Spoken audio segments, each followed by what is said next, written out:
The views expressed in this interview are those of the individuals and do not reflect the official policy or position of the U.S. government, the Department of Defense, the U.S. Navy, or the Naval Postgraduate School. The Trident Room has been brought to you by the Naval Postgraduate School Alumni Association and Foundation. For questions, comments, and suggestions, please email us at tridentroompodcasthost@nps.edu and find us online at nps.edu/Trident Room Podcast. Welcome to the Trident Room, brewer of stout conversation, unfiltered and on tap. In today's podcast, NPS student Joe Novak sits down and has a drink with Dr. Jennifer A. Heissel. Did you get much time to explore Chicago while you were there? Yeah, so right after college, I spent 3 years in Chicago doing consulting. Oh, okay, cool. Just working for a firm that helped universities manage their money a little bit better, a little more wisely. But that was not the thing that I wanted to do long term. Okay. It was boring. And they were doing some good work, but I didn't feel like I was helping the world all that much. Okay. So I went back and got a master's degree at Duke, got a Master of Public Policy. And so moved down to Durham, had a great time, and realized along the way in Durham that I loved research and I was really good at research. I knew I was good with numbers, but the research side of things was really a passion of mine, and I discovered I could have a whole career doing research. And so after that, rather than going and working in D.C., where a lot of my classmates went, I instead headed up to Northwestern and got my Ph.D. in development and social policy. And why then?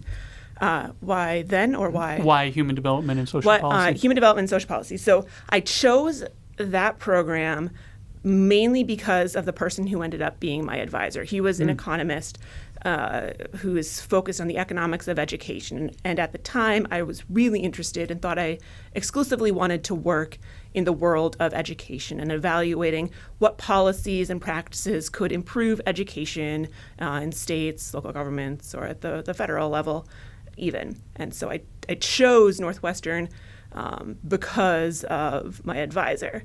But along the way, it just happened to be this really interdisciplinary, unique program. It wasn't an econ PhD. It wasn't a psychology PhD.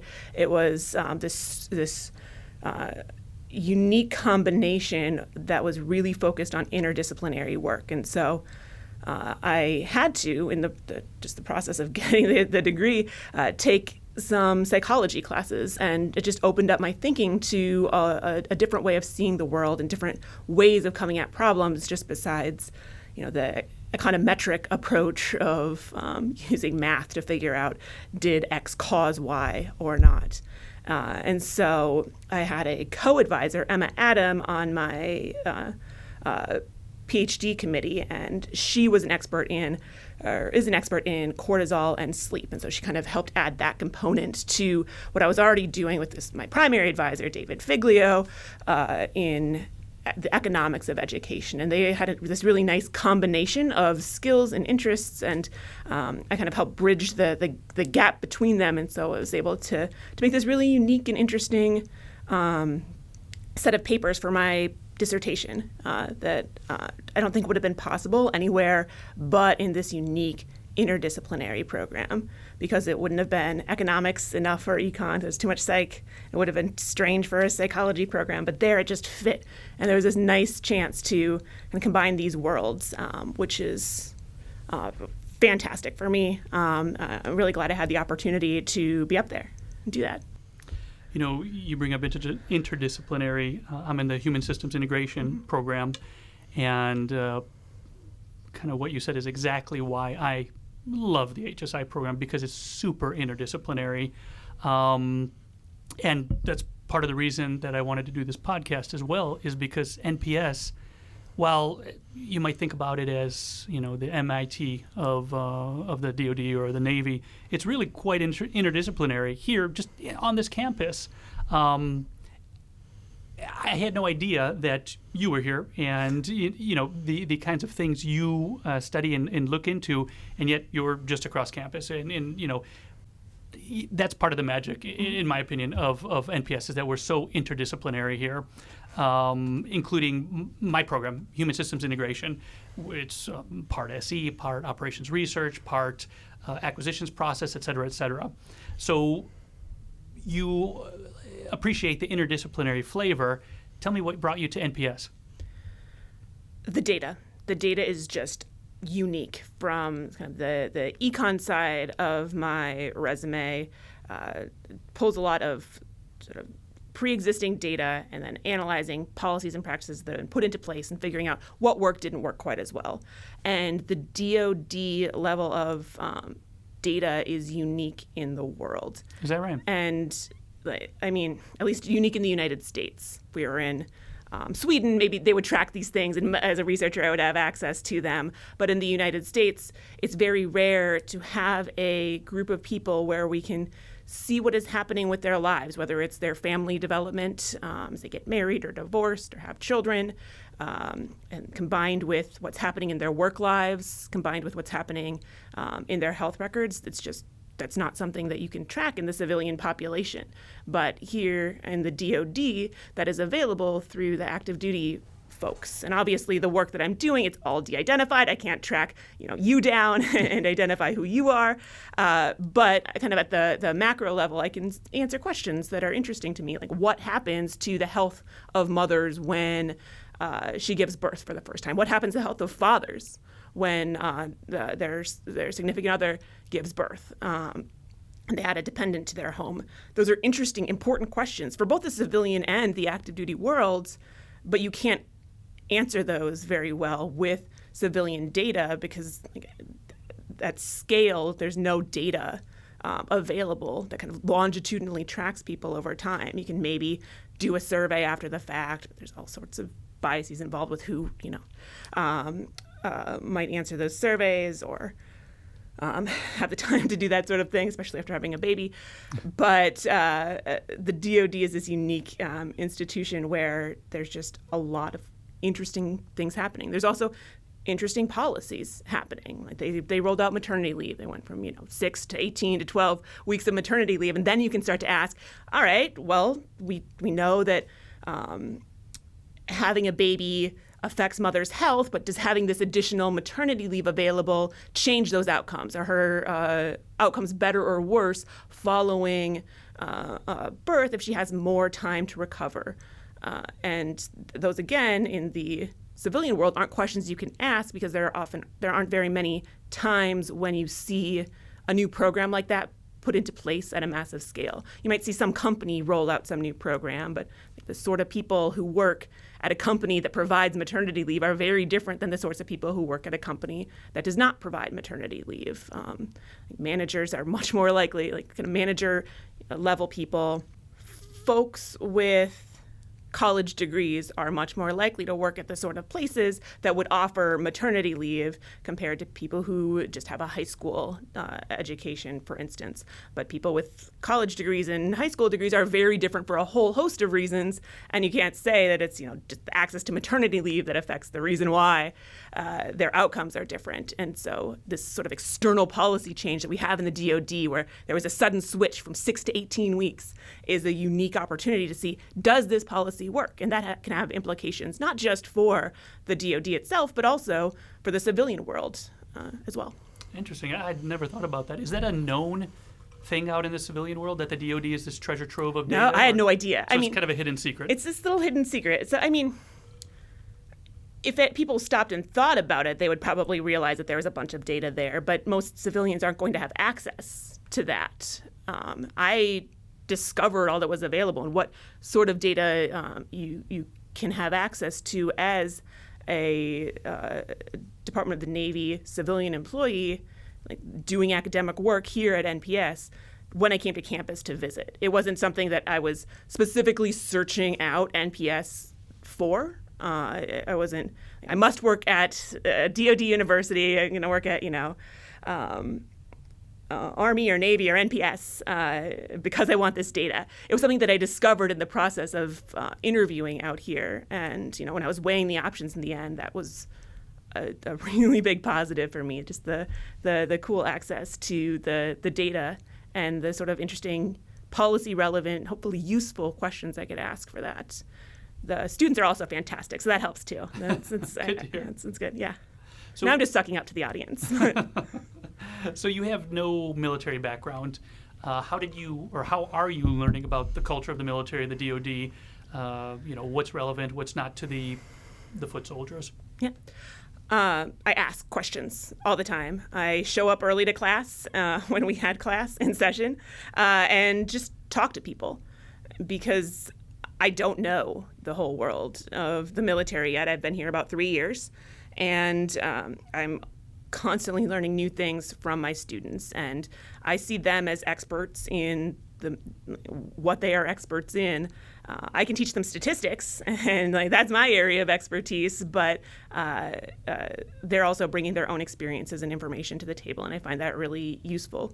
Just from the beginning, I've tried to ask as many questions as possible from them and ask, what do you think is a useful question for the military? Or, when I now that my students, my first batch of students have graduated and they are back in the fleet, it's nice being able to contact them and say, well, what should I be looking at? What is useful for the world? You mentioned the importance of your mentor back with your higher education. What did you learn from your mentors that you're applying to NPS students now? Both of my mentors brought different things to the table, which was really nice for me. They had different skill sets and different ways of going about mentoring. Most of my students here, I'm their primary advisor, and so it's just me. So I try to bring the best of all worlds to that. And so I try to push them all. If you're going to be here, you're going to spend a year and a half or more on campus learning. You better get as much as you can out of it, but at the same time, make sure that it's an enjoyable experience, and hopefully they're going to get something out of it that will be useful down the road as well, not just torturing them for the sake of torturing them, but making them think about the world a little bit differently. And so maybe they get pushed harder than they would want to be initially if they were given the option, but still have plenty of time to enjoy the experience while they're here. So I have a lot of Marines, and the Marines have to try to convince to go take a motorcycle ride or something because they're just they'll work too hard. I don't know. But. So you have tons of articles already published, tons on Google Scholar. How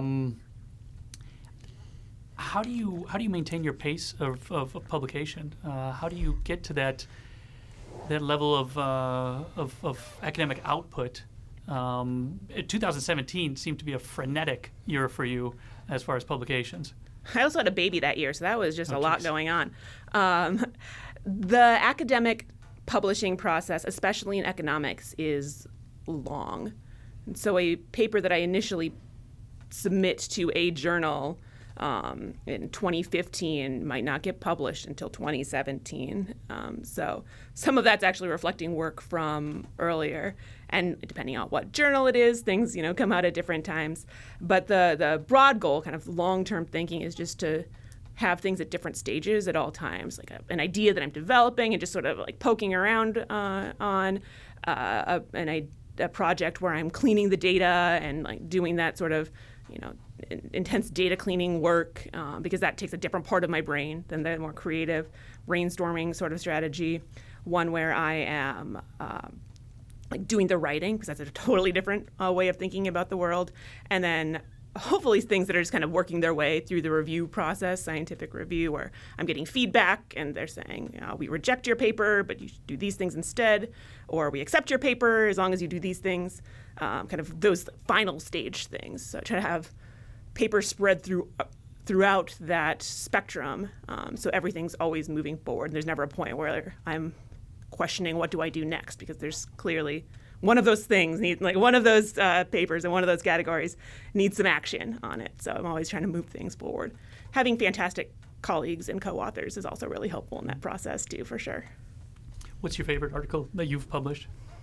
So my favorite paper is joint work with Sam Norris. He is now at the University of Chicago, but when we started the paper, we were both at Northwestern as graduate students. And so this paper was using the fact that your sleep patterns are at least partially regulated by signals from the sun. So if you're on the eastern side of the time zone boundary, say, you are likely to stay up later compared to if you're on the central side of the time zone boundary. And we were looking at elementary and middle school and high school kids, and we could see them move across the time zone boundary in Florida. The thought being, if they're in the eastern side, they're going to stay up later, but on either side of the time zone boundary, schools were starting at about the same time according to the clock on the wall. And so they have to wake up even though the eastern kids are staying up later. We show using national data that in fact kids on the eastern side of the time zone boundary were getting less sleep. And then using the Florida data, we demonstrated that those eastern time zone kids, even though the schools were the same, the school start times were similar, but those kids that we'd expect were getting less sleep tended to do substantially worse on their academic performance. Substantially, wow. And that it was particularly tied to adolescence. And so girls go through puberty a couple of years before boys, and we saw the start times or the sunlight signals start to matter for the girls a couple of years before the boys, which is exactly the time frame that you'd predict, when they're going through puberty. So this nice combination of sort of theory guided by psychology, so that side of my resume, but using this econometric approach from the econ world and working with Sam, who was a Ph.D. student in econ. So it kind of combined those two in a really nice way. And so I like that one just because it's really representative of this interdisciplinary program that I came from. Are there any articles or work you've put out that you'd rather have not, or that you've changed, or maybe that you've had a eureka moment after the fact that would have changed what you've published? So my master's thesis from Duke, it turns out the data was just wrong.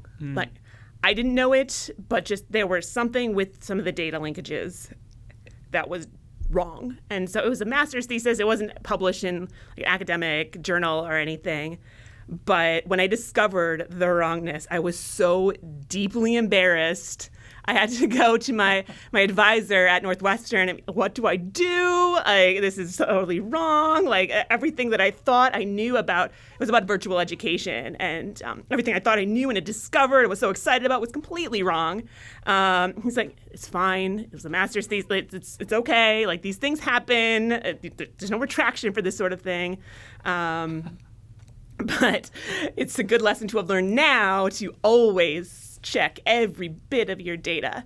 And that, I don't even know what the data linkages that the had been provided to me were completely off.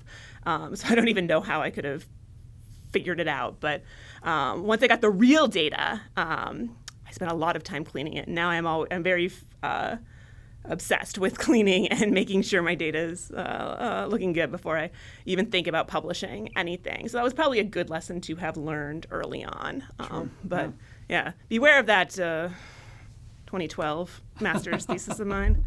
But the updated paper came out and had a really nice design I liked a lot. So there's this one county so this is the real data now, not the wrong data, the real data.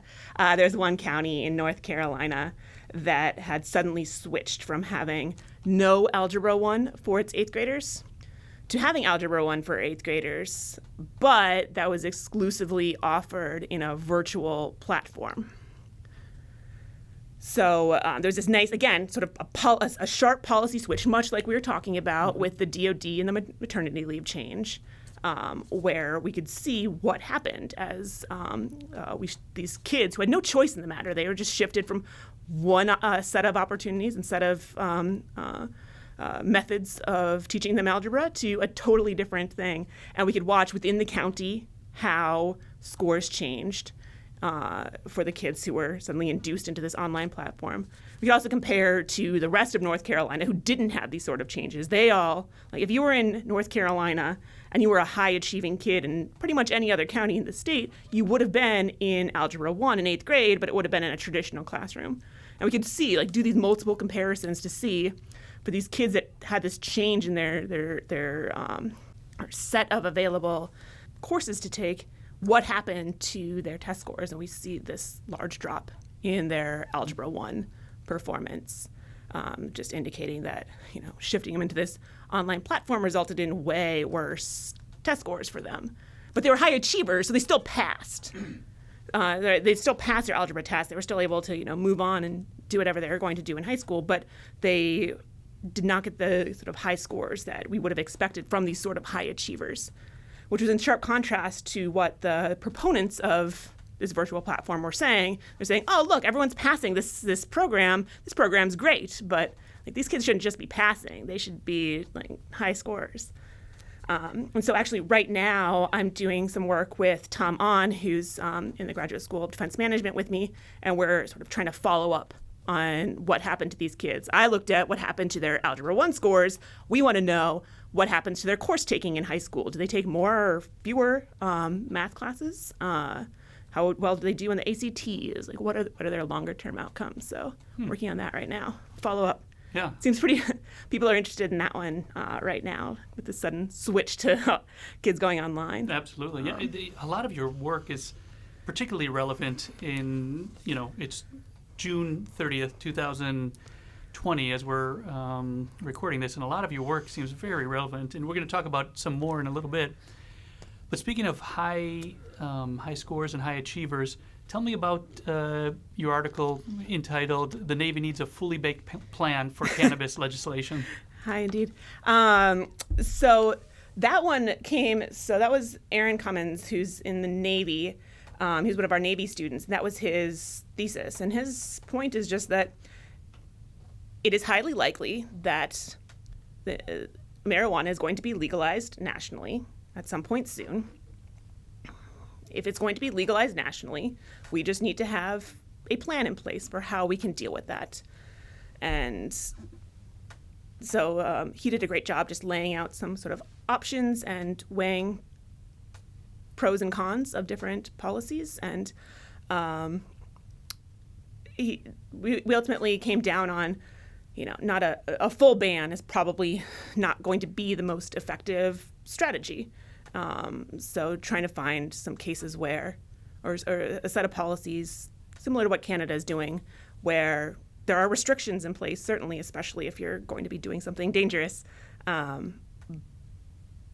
but also being able to, if it's a legal substance, being able to use it if it is something that you either want to do or is medically beneficial for you potentially. Mm-hmm. Interesting.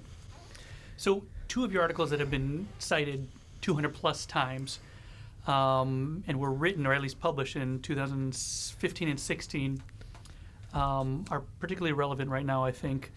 And I was wondering if you could talk a little bit about them. The 2 titles are Psychological and Biological Responses to Race-Based Social Stress as Pathways to Disparities in Educational Outcomes. And the other is Developmental Histories of Perceived Racial Discrimination and Diurnal Cortisol Profiles in Adulthood, a 20-year prospective study. So those titles are mouthfuls.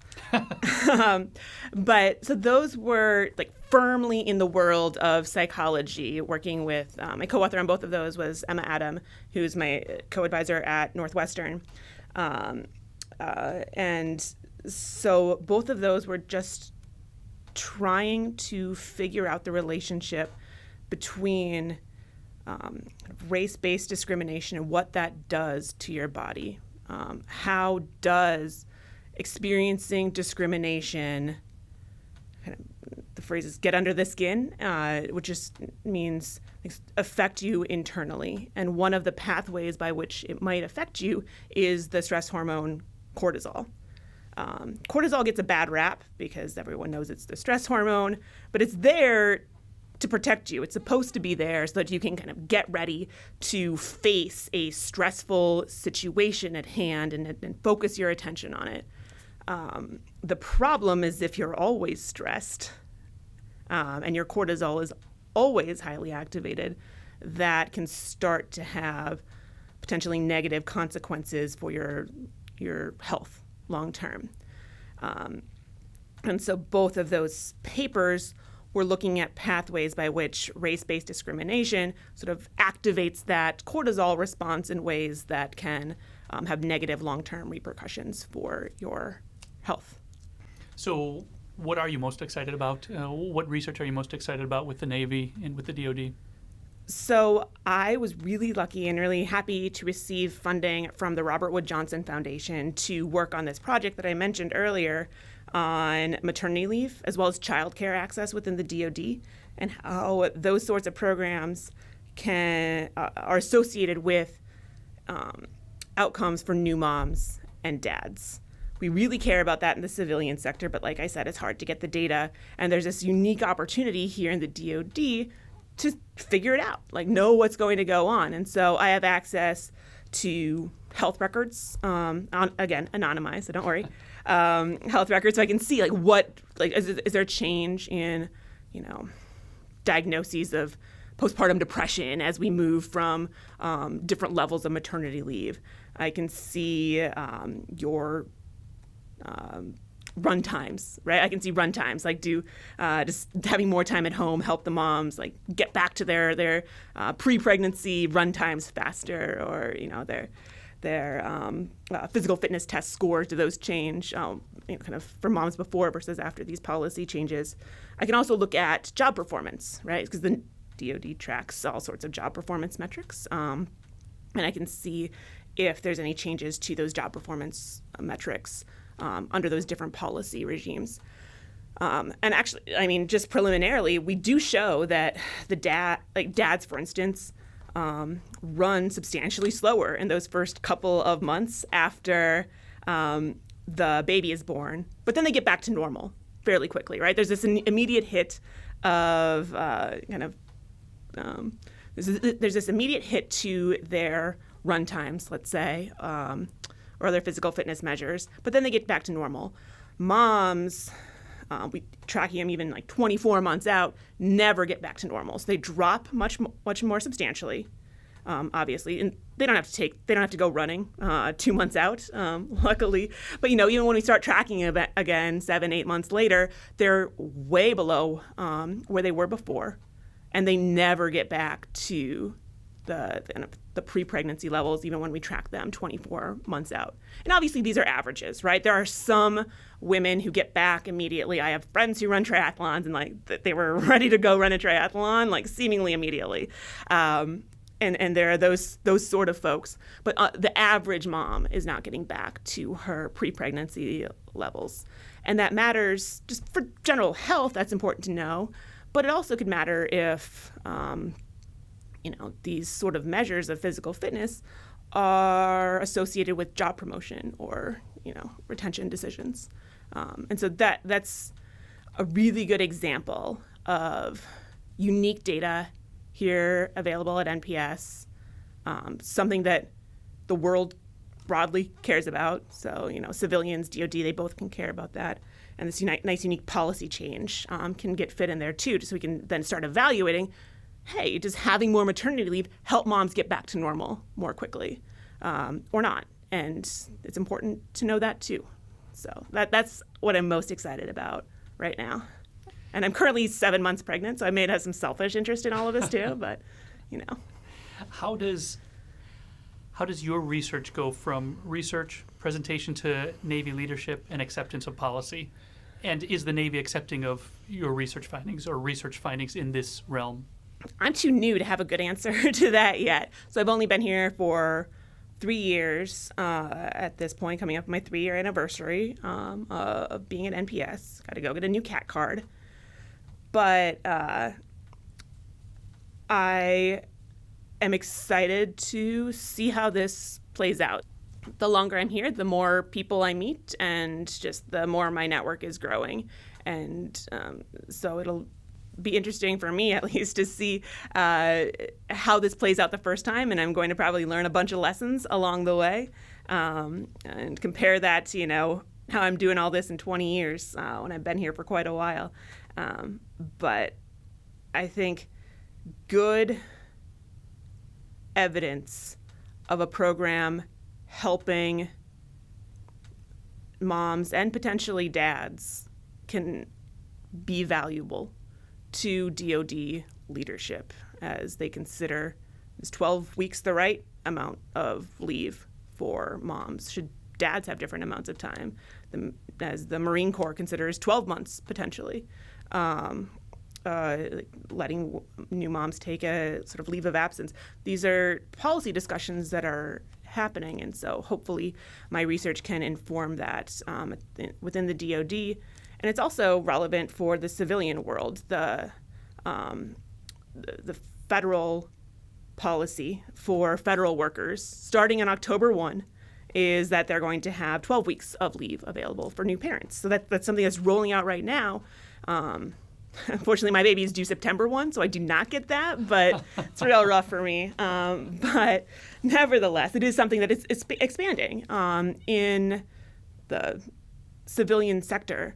And then sort of the next logical question is, well, how do we get that outside of just the federal workforce and into the broader population? What is the right number? Is it 6? Is it 12? Is it 18? And this is kind of evidence to help build on that. And so I view my role in the whole process as being not an advocate for one policy or another. When I'm looking at the data itself, I might have something that I hope is true or suspect is true, but I'm just trying to figure out what actually happened in the world. This policy happened. There was a sudden change. Did mom's health change following it, and what can we learn from that? Just curious, have you looked at all at data from the communist nations, or the previously communist nations of Central and Eastern Europe, and their maternity policies of essentially 3 years of maternity leave? I mean, like Sweden and like the Nordic countries have a whole lot of leave too. And we're the only ones who don't have some sort of national policy. Papua New Guinea, us in Papua New Guinea, don't have, shouldn't be accurate. So the United States and Papua New Guinea are the only ones who don't have some sort of mandated leave. And so we are certainly on the extreme. But, Nordic countries have, kind of the upper edges of that.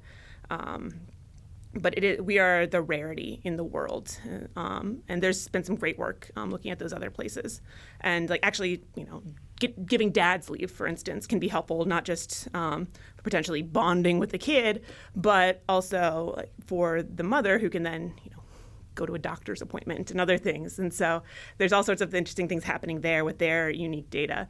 But in the United States, we're in a unique position here in the DoD to look at the outcomes. Where can you see some of your work going in the future? So I have a student, Captain Amanda Henniger, who is really interested in dual mill families. And so that's a particular environment where you're trying to navigate these two humans and their careers. They're trying to figure out families and whatnot. And so that kind of family dynamics is really interesting to me. So I have some other papers that are really about family dynamics and so on. And so that's sort of the potentially an area where I could see kind of exploring that in a little bit more detail. There's also just this really rich information on social networks that is available, or that could potentially be explored within the DoD environment, because we can see people move around. We know where they came from, where they're going. We also know who else has kind of moved around with them, like who you've been exposed to before. And I think there are some opportunities to exploit that a little bit and play around, see how that changes your outcomes. Mm-hmm. So if you were the CNO or the SecDef, what change would you make, or what kinds of changes would you make? I honestly do not know. I think an important skill that I'm trying to develop is to say I don't know when I don't know. And the amount of things that they know that I don't know is immense. And the interest that they're trying to balance is just beyond the scope of what I really know right now. So I kind of struggle to answer that question. You'd mentioned that as a potential question, and I just didn't come up with sort of this is the thing, because there's so much that I'm still learning about being in as a part of the Navy. And so I don't have a solid answer. Sure, that's reasonable. But what if there was no trade-offs to be made and there was unlimited I mean, I work in the resources? econ department. There's always trade-offs. I can't say there's no trade-offs. I'm going to be kicked out. But, I mean, I think childcare access is something that I know and care about. And if we want to retain females in the military, just improving childcare access, especially in like certain parts of the country, it's like hard to get your kid in or whatever else. That might be an area where there could be some potential changes. And like there's plenty of people working really hard in all those offices, but just I think more money and just a little bit expanding the accessibility might be an option.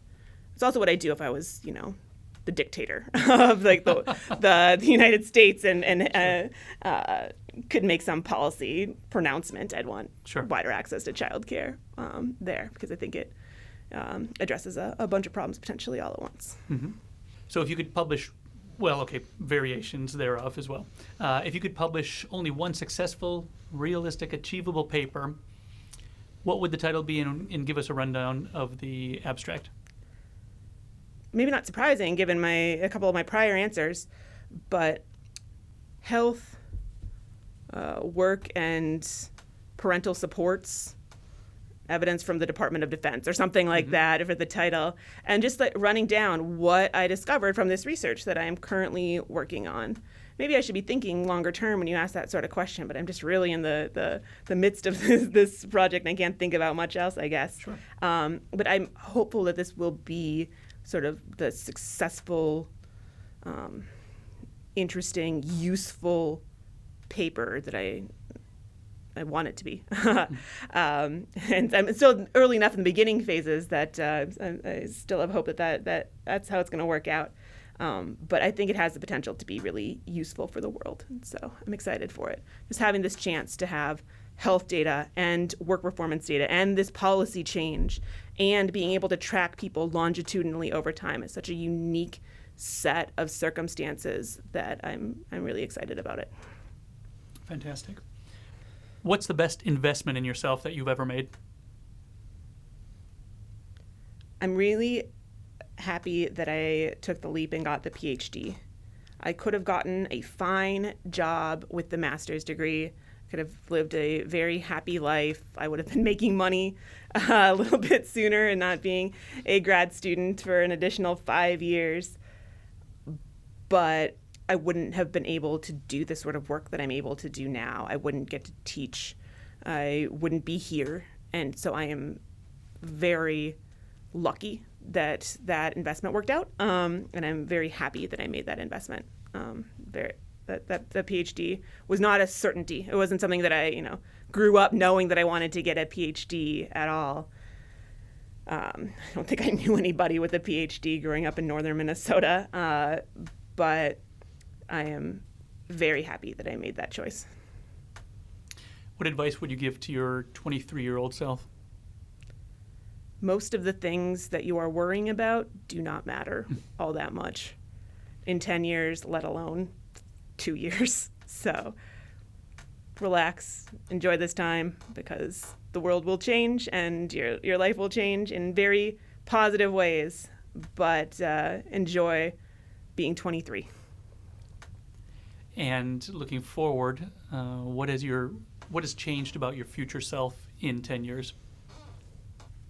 I probably want to give myself right now the same advice in 10 years, where the things that I am worrying about don't really matter. If that paper doesn't get out for another month, it'll be okay. Those sort of time scales, in the long run, it's not going to really matter. And instead, I should enjoy this time frame where, I have a 4-year-old, a 2-year-old at home, another kiddo on the way, and I have fantastic students, fantastic colleagues, and just really kind of getting to know the world of NPS. So enjoy that while it's all new and fresh. Great. What is the one thing NPS students should take away from their time here? Enjoy it. When else are you going to be paid to just study the world, think about the world, just spend time trying to understand the way things work. It's a rarity and a gift, and you might not feel that when you're up late studying on a Saturday night, but find ways that you can make the most of your time here, because it can be a really cool opportunity if you take advantage of it. Great. Well, hey, thank you so much for your time. Thanks for coming to the Trident Room. And I look forward to talking to you some more in the future. All right. Sounds good. Thanks. All right. Thank you. Thanks for joining us in the Trident Room. This episode was recorded on June 30th, 2020. For more information about today's guests and topics, please visit the show notes. The Trident Room has been brought to you by the Naval Postgraduate School Alumni Association and Foundation. For questions, comments, and suggestions, please email us at tridentroompodcasthost@nps.edu and find us online at nps.edu/Trident Room Podcast.